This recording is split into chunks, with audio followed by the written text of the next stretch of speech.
Bernardo Barranco, muy buenas noches, ¿cómo estás? ¿Qué tal? ¿Cómo estás, Jaime? Bueno, un qué placer. bueno que viniste. Oye, bueno, el tema que nos ocupa es obviamente de orden religioso, que es una de tus preocupaciones más importantes.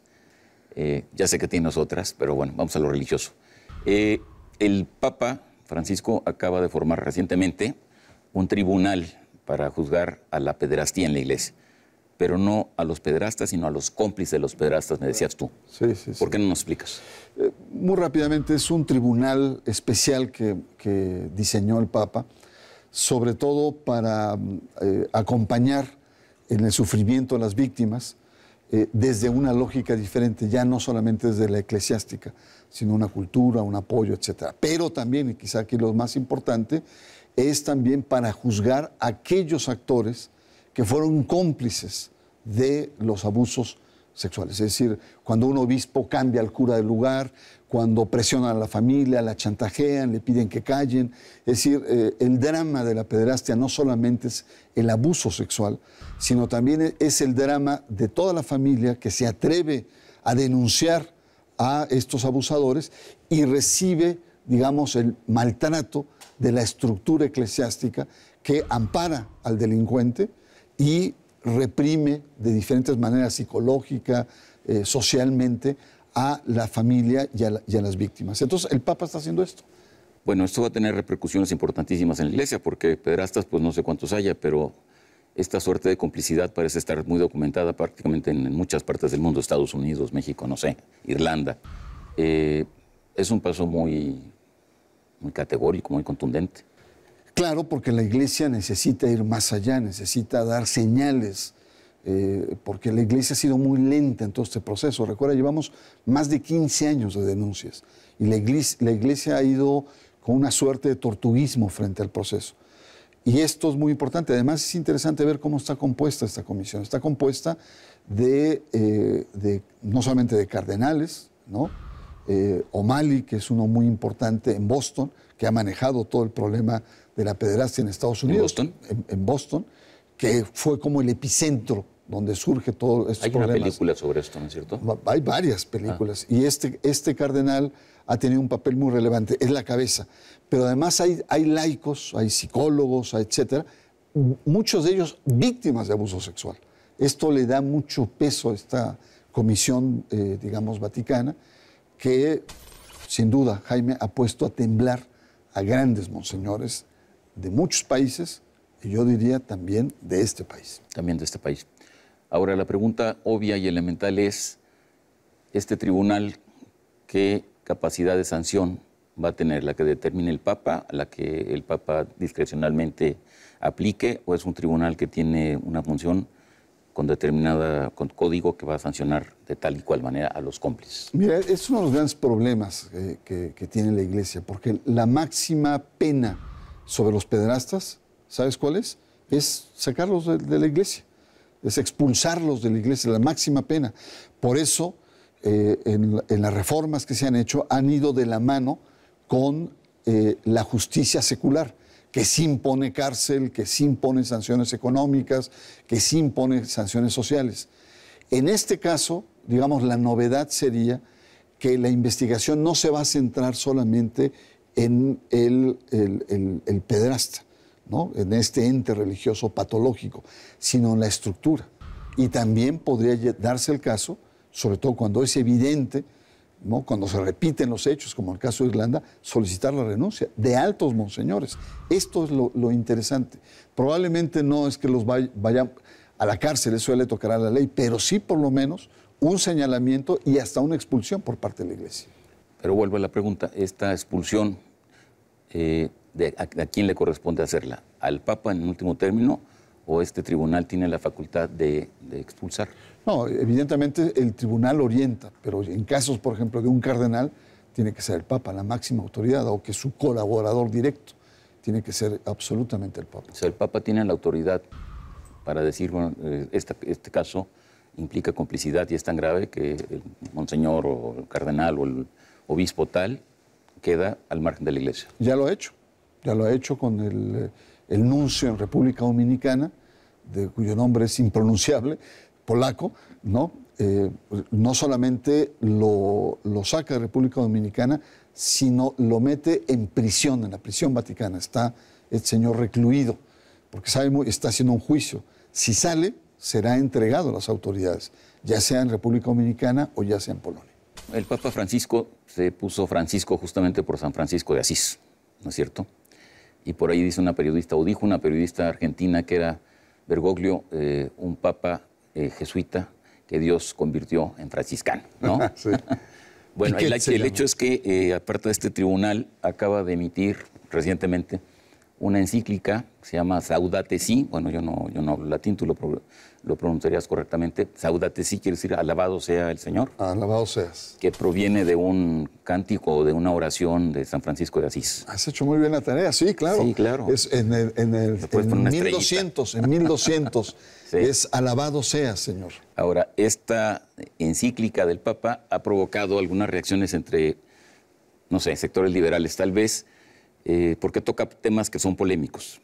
Por ejemplo, habla del calentamiento global, digamos, ¿no? Y entonces dice que esto es un hecho científicamente comprobado y que esto tiene que ver con la desmedida confianza o fe que la modernidad le otorgó a la ciencia, a la técnica y al progreso, ¿no es cierto? Y hay quien dice, bueno, que esto es como el regreso de la Iglesia a su combate a la modernidad. Sí, yo creo que las dos tesis tienen razón, es decir, es una encíclica. Primero, ¿qué es una encíclica? Es una encíclica, es el máximo documento de un papa que tiene carácter doctrinal. O sea, no es porque se le ocurra o porque amaneció inspirado, no. Está hecho para todas las iglesias del mundo, pero también para los no creyentes. Es un documento pontificio. Para todos. Para todos. 1. 2. Es un documento que por primera vez habla del desastre ecológico del mundo. Señala, con ciertos tintes apocalípticos, que si no hacemos algo como civilización, digamos, viene un caos. Pero también no solamente cuestiona el momento que estamos viviendo, sino también señala quiénes son los responsables. Y los responsables es el sistema económico moderno, mundial, que tiene como centro el mercado y el consumismo. Dice, si seguimos en esa lógica, no hay planeta que nos aguante. Si nuestro modelo de vida es como el neoyorquino de clase media, no hay planeta que te pueda soportar la emisión de gases contaminantes, la emisión de basura, etc. Lo que tenemos que hacer, dice, simplemente es repensar la noción de desarrollo y el viejo paradigma moderno de la ilustración de progreso. Si no hacemos eso en el fondo, vamos a entrar en un entrampamiento. Las grandes empresas y los grandes países están con una deuda ecológica frente a los países del tercer mundo, sobre todo África. Y si bien le exigen al tercer mundo pagar la deuda económica, los países poderosos tienen que pagar una deuda ecológica al mundo.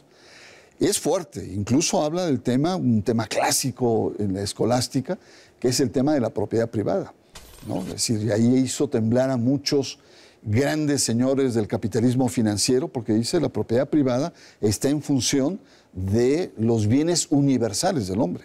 No es algo que está por Dios. Socialismo eclesiástico. Claro. O sea, por eso tienes toda la razón cuando dices que tienes ciertos sesgos antimodernos. Imagínate que cuestionen la noción de progreso moderno. Es decir, con esto nos vamos al caos. A ver, pero hay ahí otra cosa que dice esta encíclica, y es, bueno, que además está exactamente dentro de esta lógica, y es que el progreso material y económico debe ser acompañado de un progreso moral. Claro. ¿No es cierto? Claro. Y cuando hablamos de progreso moral, pues entonces empiezan sí las dificultades, porque hay distintas valoraciones de qué es la moral. Claro. No voy muy lejos. La Iglesia Católica tiene una posición muy clara, por ejemplo, sobre el asunto de la familia. Claro. La familia es una organización para la reproducción de la especie y es lo que le da sentido y tiene todo un contenido moral.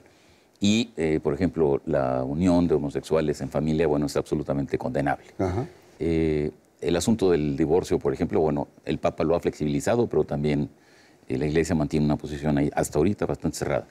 El control de la natalidad a través de la píldora, igualmente. Entonces, el problema es cuando hablamos de progreso moral, ¿de cuál moral hablamos? Sí. No, lo que el Papa plantea, primero es una ruptura, una mini ruptura teológica.